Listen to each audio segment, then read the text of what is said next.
Primaya, sahabat Primaya dimanapun Anda berada. Kembali lagi bersama saya, Dr. Hanifia Hanum, dalam acara Primaya Talk. Dan topik hari ini sangat-sangat menarik. Apa sih topiknya? Topiknya membahas tentang skoliosis atau idiopatik skoliosis, penyebabnya apa dan bagaimana penanganannya. Dan hari ini sudah bersama saya Dr. Andino Zaftra, spesialis ortopedi traumatologi, konsultan spine. Halo dokter. Halo, Selamat datang dok di Primaya terima Talk. kasih. Gimana nih dok? Kayak hari ini happy, sehat, kayaknya capek banget. Agak capek lumayan ya, cuman demi Hmm. Primayans ya. Wah luar biasa Gimana nih. lagi kita harus memberikan Gimana pelayanan lagi? yang terbaik gitu. Betul. Dan kali ini topiknya Aku kita manggilnya siapa nih? Hanum boleh. Hanum aja. Oke, Oke. aku manggilnya Dokter Andino. Dokter Hanum. Sip. Ya. Gimana? Dokter Andino, tadi kan topik kita tuh tentang idiopatik skoliosis. Iya, betul. Tapi mungkin orang-orang di luar sana atau khususnya orang tua mungkin belum tahu nih tentang skoliosis tuh apa sih sebenarnya gitu. Iya. Jadi sebelum kita mengorek lebih dalam ya, Dokter Hanum, kita memang ada baiknya tahu skoliosis itu apa sih gitu kan. Kadang-kadang pasien juga ketika datang ke poliklinik gitu ya, biasanya tuh nggak sengaja jadi difoto ronsen dada biasanya, kok di bacaannya ada tulisan skoliosis gitu. Nah, datanglah orang tua dan anaknya ke saya dan saya bilang nih skoliosis nih Bu. Nah, apa tuh skoliosis? Jadi skoliosis adalah suatu kelainan bentuk lah ya, kelainan bentuk tulang belakang yang dimana kelainannya itu 3 dimensi. Jadi kalau kita dulu belajar pernah X, Y, Z ya, dimensi itu memang tuh benar. Jadi kalau gampangnya tuh kayak nempel kita peres gitu ya. Jadi dia muter. Jadi muter jadi spiral gitu. Jadi kalau dari depan tuh kelihatannya huruf S kan kalau kita peres gitu, di squeeze ya. Terus kalau dari samping kan harusnya itu kelihatannya kalau tubuh yang normal itu kan dia perutnya membusung, dadanya membungkuk. Nah, ini dadanya tuh jadi kurang membungkuk, jadi agak rata gitu. Jadi flat belakangnya gitu. Terus kemudian dari aksial atau dari potongan melintang, nah itu kan dia muter. Jadi kalau kita suka lihat tuh bentuknya adalah penonjolan kayak punuk gitu. Jadi kan di punggung anak itu kan ada tulang ribs namanya atau tulang iga. Nah, ketika dia berputar, nah berarti yang salah satu biasanya bagian kanan tuh lebih tinggi. Nah, bentuknya punuk. Jadi abnormalitas dari bentuk tulang belakang secara X, Y, Z tiga arah, itulah definisi dari skoliosis sendiri. Gitu. Oke, berbicara soal jenisnya sendiri nih dok ya, sebenarnya ada jenis-jenisnya nggak? Jadi skoliosis yang mungkin khusus kita pengen bicarakan yang paling banyak datang ke poliklinik ya sebenarnya ya, meskipun ada jenis skoliosis yang lain juga. Jadi skoliosis yang paling banyak datang ke klinik tuh idiopatik skoliosis namanya. Idiopatik sendiri dari kata idiot atau tidak tahu. Jadi penyebabnya tuh sebenarnya belum tahu. Walaupun banyak konsensus, banyak teori-teori berseliweran gitu ya.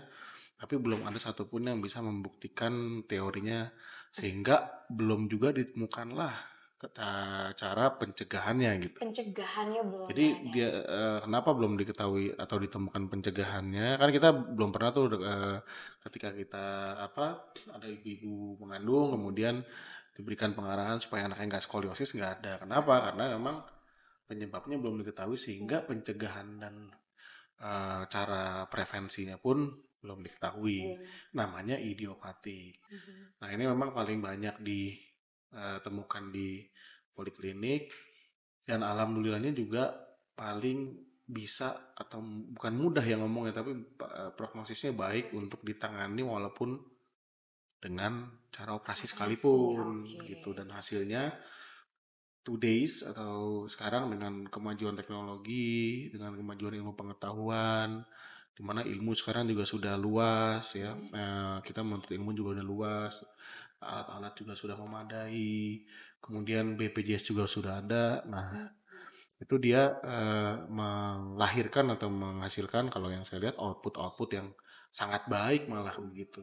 Dibandingkan justru kan terkesan operasinya besar gitu ya, Hmm. padahal banyak operasi yang lebih kecil dari skoliosis yang justru mungkin hasilnya tidak sebaik skoliosis itu Skoliosis. sendiri gitu. Nah, di samping idiopatik adalah skoliosis namanya neuromuskular gitu ya, skoliosis. Neuromuskular tuh skoliosis pada anak yang mengalami CP biasanya, Cerebral contohnya palsy, cerebral CP itu ya palsy. dok ya.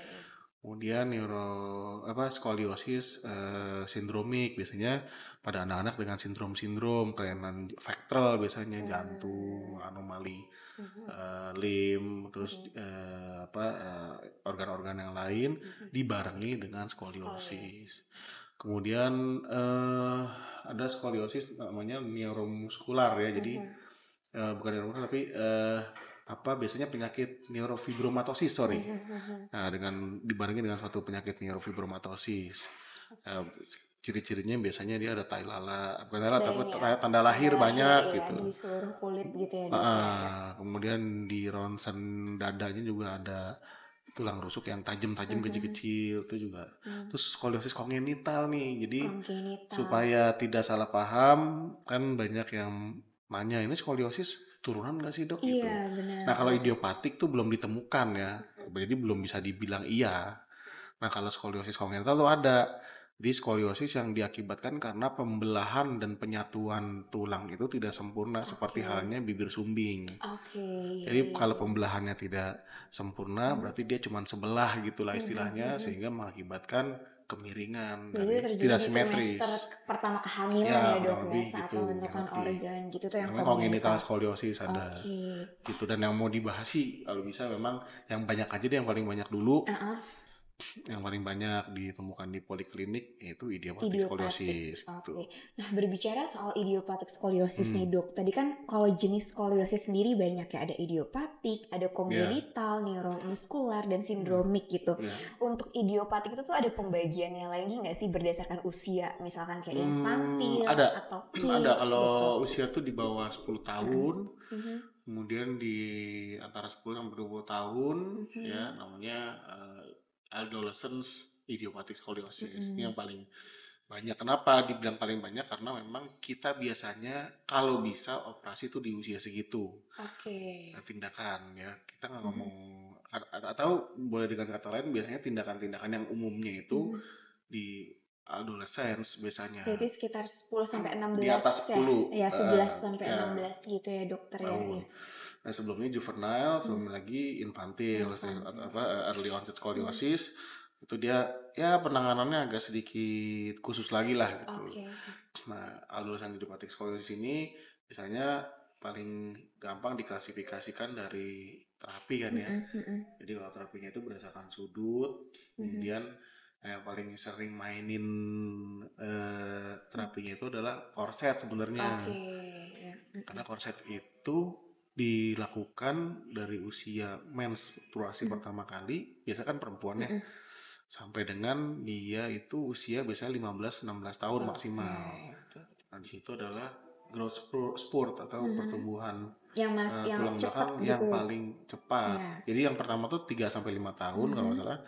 Yang kedua itu yaitu usia menstruasi sampai 3 tahun. Oh, Biasanya oke. usia 10-11 sampai 15 tahun lah kurang lebih. Nah Mhm. disitulah efektivitas brace itu Di situ di ya situ dok ya. gitu. Jadi Ya, pembagiannya sendiri ternyata tadi yang idiopatik tuh by age tuh ada yang infantil, ada ya, yang apa juvenile. juvenile, terus nanti naik Ada ke yang adolescence adolescence kayak gitu. gitu. Nah, berarti nih dok, kalau misalnya adolescence itu kan tiba-tiba mungkin yang tadi kan gak sadar lagi ronsen torak kok Ya, ternyata ada. kelihatan tulang Iya. belakangnya. Tapi sebenarnya kalau misalkan kita jeli nih ya dok di rumah, mungkin sebagai orang tua ya, karena kan kita membahas idiopatik skoliosis ya, ada Ya. tanda-tandanya nggak sih sebenarnya pada anak? Tanda-tandanya yang pertama biasanya anaknya kalau duduk lama pegel. Pegel. Ya. Berarti bukan orang tua aja yang pegel ya Bukan. dok, Jadi anak-anak dia kalau duduk pegelnya lama agak gimana? nggak betah ya, anaknya di Oke. atas 15 menit itu nggak betah gitu. Kenapa pegel? Nah skoliosis itu kan ada dua yang lengkungan itu biasanya di daerah torakal atau di daerah lumbar atau dua-duanya. Jadi kalau di daerah torakal ya pegelnya agak ke atas. Tapi yang paling pegel itu yang daerah lumbar, yang skoliosis, Yang di bawah ya. yang Agak bawah. sudut kelengkungan skoliosisnya itu ada di bagian lumbosakral atau lumbal. Di bawah dia kerasa banget pasti pegelnya Iya. walaupun sudutnya kecil gitu. Yang kedua yaitu namanya Adam Forward Bending Iya, Test. itu ada for bending test. Nah itu Adam Forward Bending Test itu kita lakukan biasanya di vaskes atau fasilitas kesehatan biasanya. Cuman orang tua boleh boleh browsing ya gampang sih, tinggal anaknya ruko, orang tuanya dari belakang.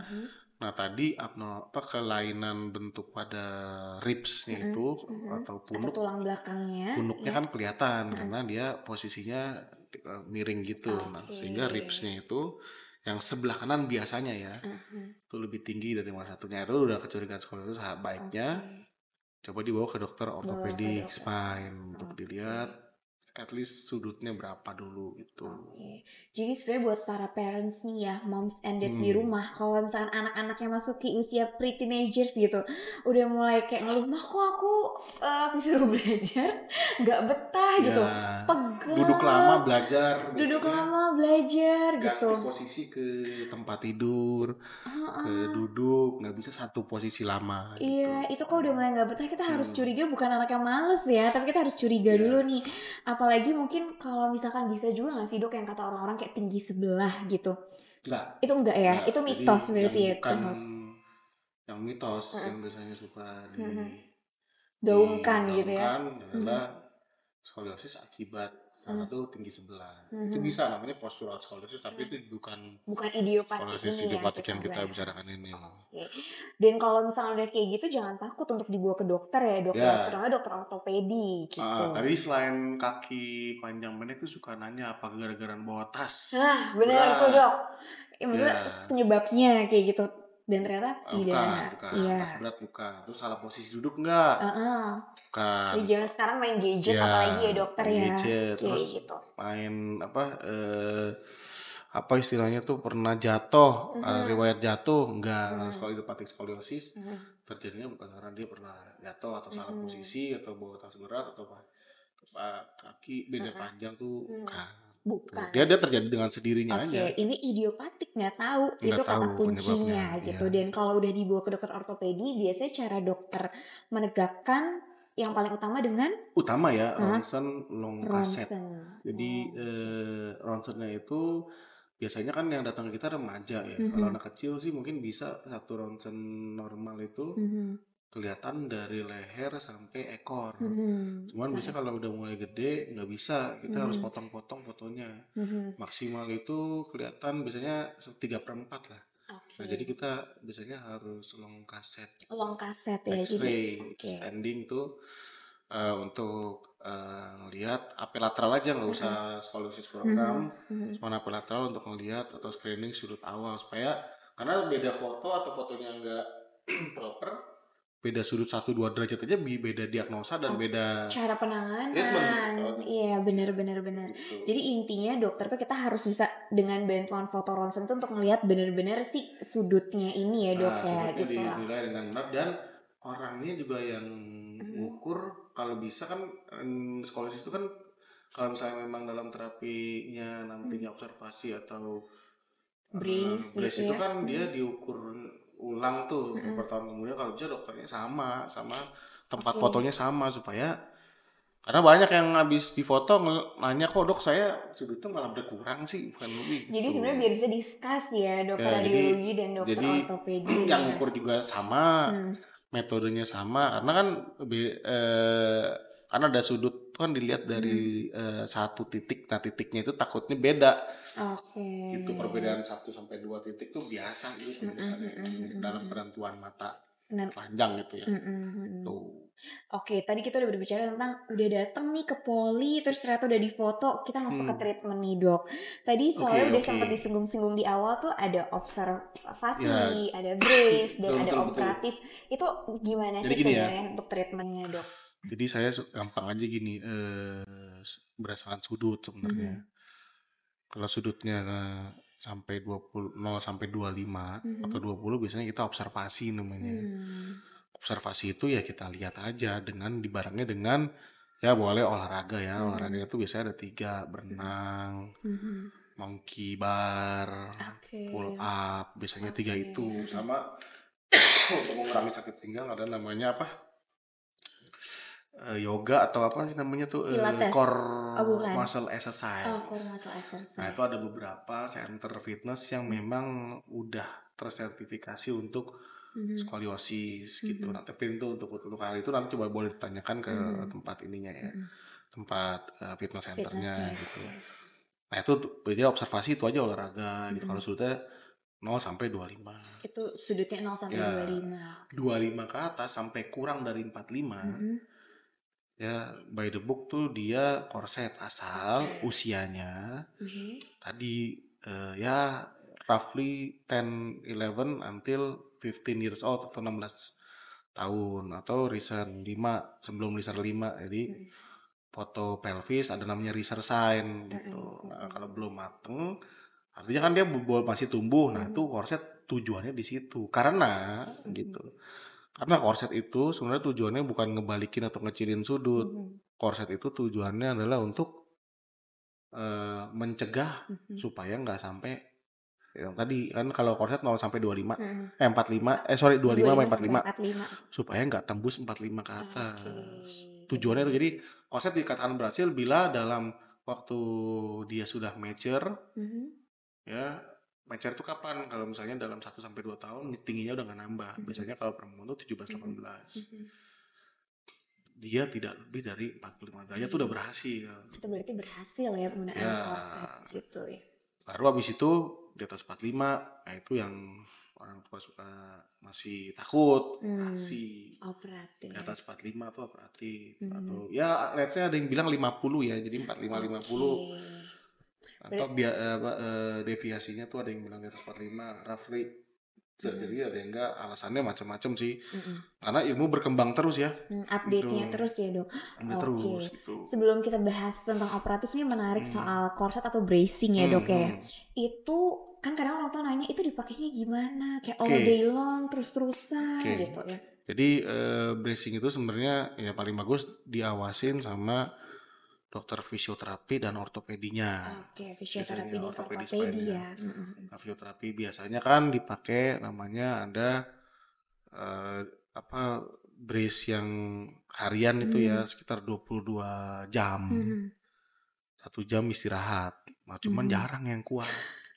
Berarti tidur aja harus tetap pakai brace Ya, ya 22 jam ya. ya terus night brace itu ada lagi.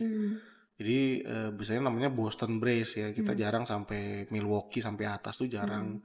Karena memang brace itu juga sebenarnya tuh kontroversi juga sebenarnya. Oke.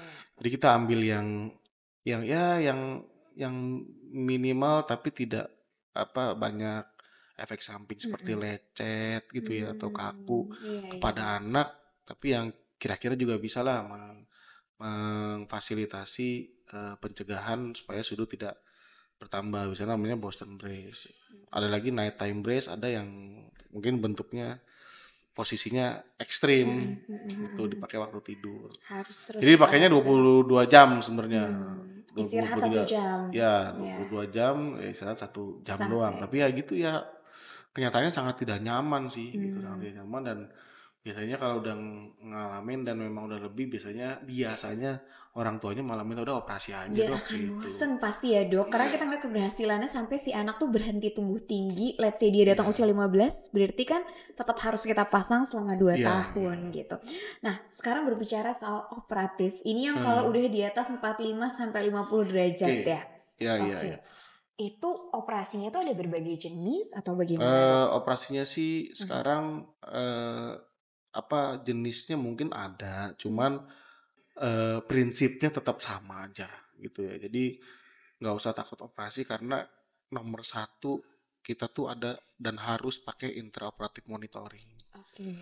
Jadi kan operasi biasanya orang tua dan masyarakat takut nggak bisa jalan lagi atau kelumpuhan. Nah, insya Allah tuh mudah-mudahan apabila sudutnya juga tidak terlalu besar, makanya jangan telat gitu. Kadang-kadang kan Jangan telat, kalau telat benar-benar. itu udah sudutnya lebih besar, Ditunda-tunda. apa tulang dan ototnya lebih keras karena makin tua kan, sehingga operasi makin sulit. Nah, operasi sulit itu kan mengundang apa namanya keresahan ketika operasi dan mengundang juga bisa komplikasi gitu.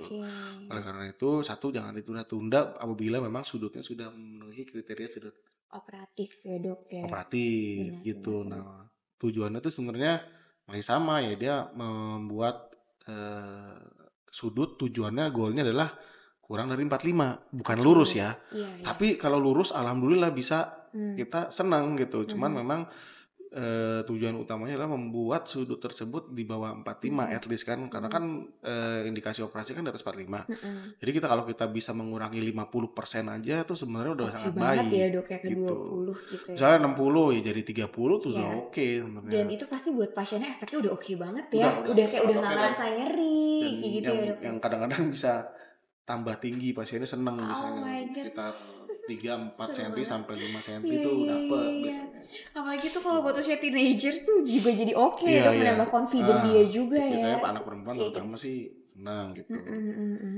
Untuk dokter, Tuh. untuk operatif sendiri ini dok ya. Tadi kan sebenarnya banyak jenisnya ya. Cuma prinsipnya sebenarnya satu Prinsipnya gitu. satu, jadi kita Oke. membuat tulang itu sudutnya itu berkurang kan gitu ya. Mhm. Prinsipnya adalah dengan menggunakan instrumentasi Mhm. namanya pedicle screws dan Mhm. rod. Mhm. Kemudian kita manuver untuk gimana caranya si pedicle screw dan rod Mhm. itu dia bisa apa namanya diputar atau Mhm. dimanuver Mhm. sehingga posisinya bisa mendekat ke arah garis tengah. Oke.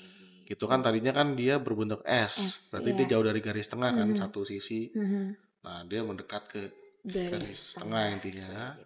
Kemudian yang paling penting tadi adalah pedicle apa? Dengan intraoperative monitoring, karena Mhm. penelitiannya udah ada bahwa operasi dengan menggunakan intraoperative monitoring dan Mhm. tidak itu signifikan sekali menurunkan resiko kelumpuhan. Oke. Resiko kelumpuhannya itu sampai 1% aja, Oke. kurang bahkan Kalau pakai gitu. intraoperatif Karena kalau monitoring. pakai iom, kalau enggak Oke. tinggi angka, karena kita nggak tahu ininya. Nah, sebelum intraoperative monitoring ada namanya wake up Stagnara test. Jadi pasiennya dibangunin. Mhm. Cuman memang untuk kepastiannya atau keakuratannya itu masih kita kadang-kadang dan menjalaninya tuh sulit gitu, karena kan pasien kadang-kadang kita suruh bangun dan juga nggak nyaman sekali untuk pasien untuk menggerakkan kakinya untuk tes Tes, gitu. oke. Dok, itu mungkin orang di rumah lagi pengen nanya intraoperatif monitoring tuh apa sih? Sebenarnya Ya, awalnya tuh coba nanti gimana undang gitu? dokter saraf juga yang bagus tuh, Boleh. dokter Farunisa tuh ada di sini ya. Oke.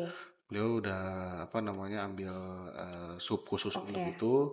Nanti boleh Kita diundang invite di sesi gimana lain. cara beliau nanti bisa melihat bahwa kalau misalnya ada penurunan amplitudo dari saraf, berarti ada potensi kelumpuhan, maka operator diingatkan sehingga ada langkah-langkah step 1, 2, 3, 4, 5 sehingga bisa kembali lagi atau tidak terjadi. Oke. Nah, di situ.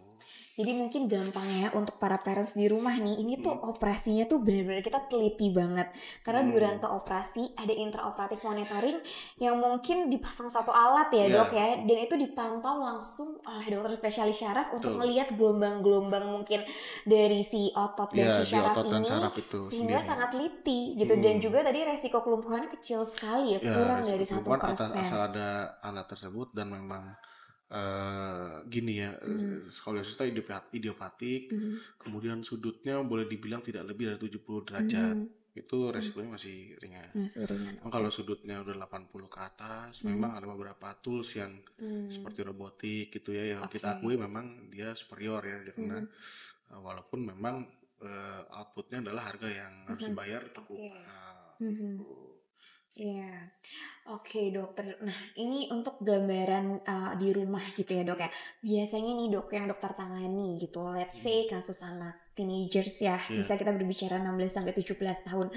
Setelah dioperasi itu butuh waktu berapa lama sih sebenarnya untuk di rumah sakit? Nah ini biasanya menjadi catatan orang tua. Kalau saya dan dokter-dokter yang lain tuh biasanya kalau saya lihat tuh ya sekitar 1-2 hari awal di ICU biasanya. Dia untuk apa sih? Dia untuk monitoring, sama yang paling utama tuh karena habis operasi kan dia nyeri. Nyerinya tuh skala bisa 8, 9, 10. Nah, itu biasanya kita membutuhkan opioid. Sehingga dengan opioid itu resikonya adalah depresi nafas. Sehingga depresi nafas itu kalau misalnya di ruang biasa kan nggak ada monitor. Jadi kurang aman. Jadi ICU itu tujuan utamanya itu sebenarnya buat monitor tanda-tanda monitoring vital dan pernafasan gitu ya. Pernafasan akibat diberikannya Mhm. yoi. Mhm. Setelah 2 hari biasanya bisa kembali ke Ruang biasa. ruang biasa. Nah, ruang biasa biasanya kita sih paling lama 7 hari. Oke. Jadi 5 hari di ruang biasa. Jadi dirawat kurang lebih total setelah operasi itu 7 hari. Oke, benar. Itu. Nah, itu udah bisa ke rumah untuk aktivitas normal biasa orang baru sembuh sakit ya.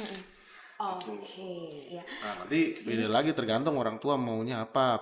Kalau sekolah itu biasanya 1,5 bulan, 1 bulan lah kalau anaknya kuat. Itu udah boleh sekolah atau kuliah gitu 1 bulan lah ya rata-rata. Terus kalau olahraga ringan tuh 3 bulan biasanya non kontak. Non kontak 3 bulan sampai 6 bulan tergantung. Dan itu juga tergantung orangnya, ada yang langsung kuat, ada yang agak sedikit manja tanda kutip gitu ya. Nah, untuk olahraga kontak biasanya sarannya ya sama dianggap sebagai patah tulang itu 1 tahun ke atas. 1 tahun ke atas. Ini yang menarik banget nih ya, yang kadang orang tua tuh suka takut nggak tega sama anak, bahwa ternyata habis operasi pun kita juga tetap harus manajemen nyeri supaya pasiennya nyaman ya. It was interesting banget loh soalnya ya dok ya, kenapa harus di ICU? Karena kita masukin obat-obat yang kasarnya tuh anti nyeri golongan tinggi. Ya, golongan tinggi. Pasiennya supaya jadi nyaman, bener. Dan itu tuh dipantau ketat banget di ICU dengan dokter anestesi kayak gitu. Dan habis itu dalam perawatan biasanya nanti ada di-combine juga dengan fisioterapi juga ya dok ya. Ya pasti bekerja fisioterapi sama, pasti gitu. dia lebih detail untuk membuat pasien itu bergerak gitu. Karena dokter kan memang waktunya nggak ke situ ya, dia lebih ke arah operasi, habis itu lewat luka, habis itu untuk membuat berdiri atau latihan jalan itu kan takes time lagi. Nah itu ada bagian khusus lagi ya. Dan supaya nggak kaku Fisioterapi. badannya ya, habis tidur yang lama juga. Dan itu semua bisa dilakukan di Primaya Hospital nggak dok? Bisa. Di Primaya Hospital Bekasi Barat ya? PHBB. PHBB. Ya, Primaya Hospital Bekasi benar banget. Barat. Dan ini udah lengkap banget ya dok ya, kayak semua instrumen operasinya, dokter-dokternya, polinya, fotonya, Ya, semuanya bisa. tuh udah kesinambungan jadi satu gitu. Ya, betul. Dan tadi udah dijelaskan juga bahwa outcome-nya tuh bagus banget ya. Dan jangan ditunda-tunda, karena itu kalau ditunda pasti ya tingkat kesulitan dan resikonya juga akan semakin ada gitu. Ya, jadi kalau ditunda itu selain tadi ini penggunaan pen juga jadi lebih banyak biasanya. Karena kan kalau misalnya masih sudutnya masih lebih kecil kan kita biasanya pakai pen itu dari hulu ke hilir gitu ya. Nah, hulu hilirnya itu kalau misalnya sudutnya makin besar dia makin panjang kan. Sehingga pen yang dibutuhkan makin panjang, udahnya makin mahal, kemudian dia makin kaku. Karena kan pen itu kan mau nggak mau kalau misalnya lebih panjang dia lebih kaku daripada yang lebih pendek. Nah, itunya pemakaiannya. Jadi dia kalau memang gini ya sarannya kalau misalnya masih takut itu sangat disarankan. Pertama kan biasanya kan dikasih tahu kaget. Yang kedua adalah masih bingung harus ngapain. Nah di situ biasanya orang tua kan akan mencari info nih. Biasanya kalau kita kan refleksnya adalah buka-buka Google, buka referensi orang. Nah gitu. Nah kalau untuk skoliosis ini karena karena di dalam media sosial kan kita nggak bisa kontrol mana yang medis, mana yang bukan, mana yang hanya ada berbisnis, ada opini. Nah sarannya ke dokter ortopedi, konsultan tulang belakang, second opinionnya sebanyak-banyaknya. Ya nggak ada masalah. Jadi apalagi dokter tersebut sudah pernah track recordnya melakukan operasi skoliosis. Ya pasti tahu lah dokter ini udah pernah kan. Biasanya sih dia dokternya ada rumah sakit pemerintahnya tuh. Nah di rumah sakit pemerintah kan kita pasti ngerjain. Nah gitu. Nah yang kedua adalah setelah second opinion ya pasti berdoa ya, karena yang membuat berani itu adalah biasanya ya Tuhan atau Allah gitu ya yang bisa buat kita berani. Dan yang ketiga memang kurangi untuk bertanya atau menceritakan kepada yang memang nggak tahu permasalahan, tidak menguasai di bidangnya, karena takutnya omongan orang itu kan belum tentu benar, membuat menjadi kita ciut gitu. Yang padahal tuh nggak berbasis ya. Ya berbasis. Memang kan namanya semua dalam kehidupan ini pasti ada resiko, ada yang buruk gitu. Nah ketika kita melihat kacamata kita hanya melihat yang contoh buruk atau berpikiran negatif lah ya, maka outputnya takut. Takut. Tapi Iya. biasanya ya, kalau saya ya terus terang Mm. ya, ini kalau di praktek itu ya, anak kecil itu sebenarnya berani loh. Iya. Anak-anak itu semangat loh operasi. Orang tuanya mungkin ya. Biasanya jujur ya para Hmm. primayons ya, anak-anak yang takut yang saya lihat itu karena jujur orang tuanya juga takut dan memperlihatkan ketakutannya di depan anaknya. Akhirnya energinya nular. Energinya nular, Iya. tapi basic anak-anak itu biasanya kalau saya lihat tuh justru lebih berani dari ibunya. Oke. Karena mungkin memang pasiennya merasakan tidak comfort itu akan dirinya dan dia berharap pasti gini ya, suatu pasti logikanya kalau misalnya orang tua disuruh operasi, saya pun juga pasti begitu ya kan, kaget ya. Kita pasti akan mencari cara, ada nggak nih yang bisa menangani anak saya tanpa operasi. Nah, untuk mencegah supaya kita tidak jatuh ke tangan orang yang salah, tadi saya bilang kalau bisa memang konsultasikan ke dokter ortopedi spesialis spine di Jakarta, Jabodetabek tuh ada, di luar kota juga ada. Sudah ada. Mau ke Singapura silakan. Iya. Pokoknya orang yang sudah mengerjakan dan memang mumpuni di bidangnya ya dok. Bidangnya ya itu. Iya benar. Kalau pendapat dan opini dan testimoni terus terang ya, ke dunia kedokteran tuh nggak ada testimoni yang bisa kita percaya jujur, karena namanya penyakit itu tidak bisa diseragamkan, distandarisasi seperti barang pabrikan gitu. Kecuali kalau kita lihat kayak produk gitu ya, produk barang itu kan ada testimoni, itu mungkin bisa karena itu kan produk. Kalau manusia itu dan penyakit itu belum bisa distandarisasi seperti itu. Itu menarik banget. Apalagi setiap orang tuh memang unik ya, beda-beda kan. Jadi kita nggak bisa memakai opini orang lain. Betul. Dok nih, untuk orang tua di rumah atau teman-teman di rumah yang pengen ketemu dokter Andino yang mulai aduh kok sering nyeri-nyeri punggung, dokter di Primaya hari apa? Di Primaya tuh hari Senin, hari Rabu, hari Sabtu. Hari ini berarti ya? Senin, Rabu, ini Sabtu. Rabu ya? Oke. Ada saya. Dari jam berapa dokter? Senin Rabu itu mulai jam 2 ya, jam 3-an lah ya, jam 3-an sampai selesai sebenarnya, cuman biasanya saya cut off sampai jam 6 dan jam 5 gitu. Kalau Sabtu tuh pagi, kalau bisa supaya parkir gampang. Yang kedua jadi pagi ya dok ya, Sabtu gampang, ya. Terus setelah selesai cepet bisa main sama anak kan gitu. Karena weekend ya. Jam Sabtu jam 8 lah, 7.30 udah ada saya jam 8 sampai jam 10. Nah ini mungkin untuk ibu-ibu ya, moms and dad di rumah, kayak kebetulan aku sebagai dokter jaga waktu itu saksi nih, ada pasien dokter Andino waktu itu perempuan, dokter mungkin ingat ya, usianya 16 tahun, dia operasi skoliosis di ICU bentar deh, cuma sehari sampai 2 hari, dan pasiennya happy aja, aktif aja, dan bleedingnya pun juga sedikit banget gitu, langsung pulang. Bener dok, jadi skoliosis itu tuh yang penting tim sebenarnya. Iya gitu. Jadi dokternya, rumah sakitnya, kemudian dokter anestesinya, fisioterapinya, perawatnya, dokter intensivis atau anestesinya itu ngaruh banget. Gitu. Jadi memang boleh dilihat sih kalau memang saran gitu ya, melihat rumah sakitnya deh gitu. Kalau dokternya memang ahli, tapi kalau kita nggak punya tim yang mendukung gitu agak sulit. Dan memang timnya di sini cukup lengkap ya, udah benar-benar paripurna gitu semuanya. Nah di sini tuh kita ya inilah standarisasi lah minimalnya gitu, dan mudah-mudahan hasilnya baik. Jadi ya itu pesan saya cuma satu, jangan takut untuk operasi. Selamat siang Pak. Berjaga-jaga boleh. Ada iklan. Sahabat Primaya. Iya benar. Khawatir dalam porsi wajar boleh lah, cuman takut sampai merubah keputusan sih kalau bisa jangan lah. Karena masa depan anak kayak kita nggak tahu kita bisa nemenin sampai kapan. Betul. Gitu. Karena dia nanti masalah gini, pertanyaannya gini juga dok, kadang-kadang kalau nggak operasi emang kenapa sih? Gitu. Iya, kalau nggak operasi gitu anak mungkin. Saya masih ada kan yang nggak sakit ada, nanti pas udah tuanya di usia 30 late kan, dimana orang itu kan sedang berkarya tuh lagi puncak karir ya, artinya lagi capek-capeknya, dia belum jadi bos, dia masih di bawah. Nah di situ bayangin dia sakit, bentar izin, jadi performanya jadi nggak bagus Hmm. gitu, sehingga orang juga ngelihat kinerjanya kurang bagus sehingga tanda kutip mengancam karirnya. Karir. Mungkin enak kalau misalnya dia anak yang punya perusahaan. Oke. Cuman kan kita Tapi kalau nggak ada orang privilege biasa ya kan dok ya. biasanya kita kan ya 80% kan Ya.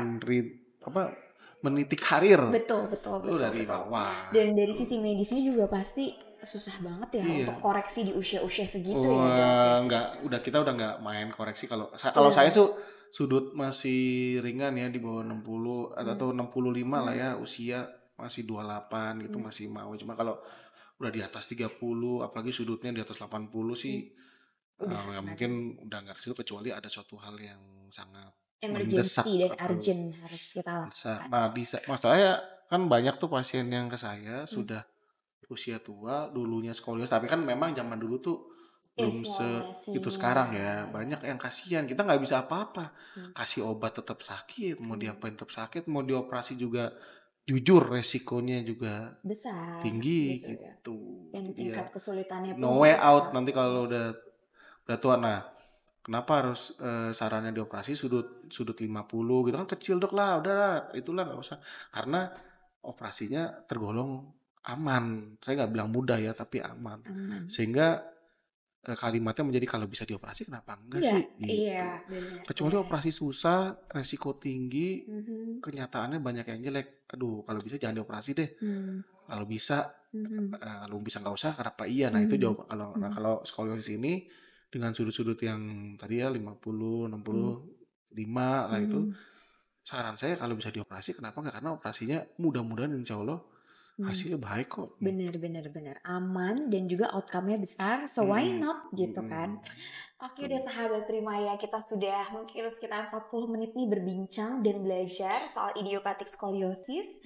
Intinya mungkin buat para bunda, moms and dad yang di rumah, kalau misalkan ternyata udah dapat warning nih dari dokter anaknya bahwa kok tulang belakangnya kayaknya ada kelengkungan ya, jangan ragu-ragu, langsung ke Primaya Hospital Bekasi Barat bertemu dokter Andino di hari Senin, Rabu dan juga Sabtu. Dan bisa ditanya tuh jamnya langsung. Jadi udah ada bocoran Senin dan Rabu sore dan Sabtu pagi. Terima kasih sahabat Primaya dan semoga podcast kita hari ini bermanfaat dan sampai jumpa di podcast-podcast selanjutnya. Terima kasih.